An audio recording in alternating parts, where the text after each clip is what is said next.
அக்கா குழந்தைங்களுக்கு ஜூஸ் கொடுக்கலாமா? ஜூஸ் வச்சுருக்கேன், ஜூஸ் கொடுக்குறேங்க. இல்லை பரவாயில்ல, வாங்கிடுங்க அக்கா.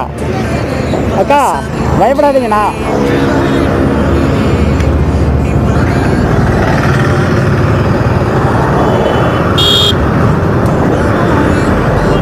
பயப்படாதீங்கண்ணா, வந்து சும்மா கொஞ்சம் ஹெல்ப்ஃபுல்லாக இருக்குன்னு தான். இல்லைக்கா என்கிட்ட இருக்குக்கா, கொடுக்குறேங்க உங்களுக்கு. சரி ஓகேங்கக்கா. உங்கள் குழந்தைங்களா? சரி ஓகே.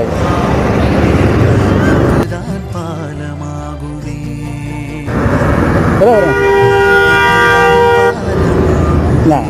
வெயில கிளம்ப இருப்பீங்களா? குடிங்க. உங்கள் பேர்? பேர் ஜெயராமன். ஜெயராமங்களா? சரி ஓகே, பார்த்து பத்திரமா போங்க. Okay okay.